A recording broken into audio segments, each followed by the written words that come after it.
Thank you very much, guys. Indeed, well, convincing win for H2K over Giants in the very first game. I should say relatively convincing, and definitely that Jarvan first pick paying dividends for them.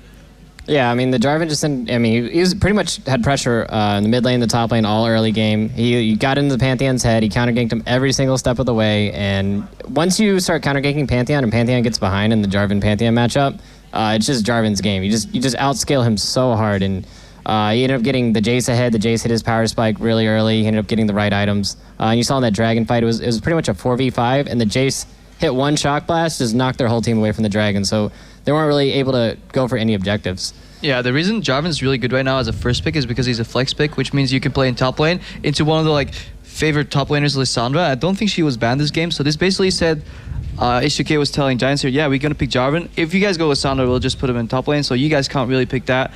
And on top of that, Jarvan Janna brings so much appeal for this double poke-oriented composition that they were running. They had a Jace and a Corki hit their power spikes really mid-game, 22 minutes, 25 minutes. And you saw Febiven, he was involved in 3 or 4 kills by the 15-minute mark. He already had 130 CS.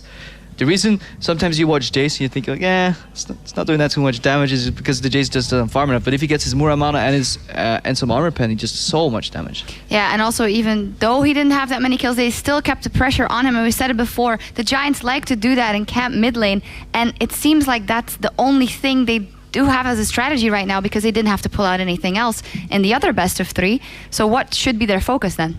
Their bot lane looked like they were performing really well. I mean, they were hitting literally every single hook. Every time I was off cooldown, he's like, all right, I got you again. I got you again. I'm out of mana because I hit you with so many hooks. I think with the Pantheon, they should have looked more bottom. They actually had a lot of dive opportunities where the Thresh ended up blowing a lot of summoners for them. And I think they could have just snowballed the bot and maybe carried the game out of that. Yeah, Sivir Pantheon can gap close so much. You can just... Pantheon ulti so far behind them, and just Sivir blows their ulti and she can chase all day. But I was really impressed by Rydell, because not only was he hooking straight hooks on lane, at that point Hjarnan was hit so many times that he was afraid standing at the edge.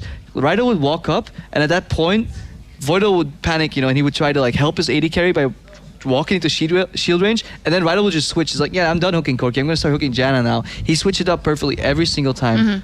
And then in mid-game, yeah, he tried to get in there, got a couple good hooks, but same point that's out during the game as well. The Mercury treads on Jace really saved his ass a couple of times. Yeah, actually in one of the really big fights mid, Jace ended up getting hooked, and the hook duration gets lowered while you have a Merc tread, so I think he misjudged it. I didn't think he really expected him to have those Merc treads so early, and he ended up just baiting his whole team, and they all just died. I do have to say with Giants, they were behind, but they did try and group up and push bottom lane. They went for that engage in the top lane, so they definitely don't just sit back and let the other team roll over them. But if Pepinero doesn't get going, maybe the top lane could be a focus. That Mundo was definitely really annoying. He was just diverting them, then Corki could go and split push. He could split push himself, and he made a big impact. I actually don't think they expected the Mundo pick.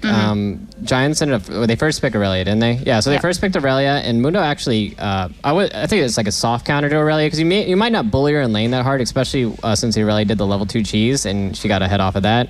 But you just outscale her, because health stacking is what counters Aurelia, because she's all about true damage and proccing your W. But Mundo you just stack so much health. You're like, wait, what's 40 true damage? What does that even do to me? I'm regenerating 5 times at a second.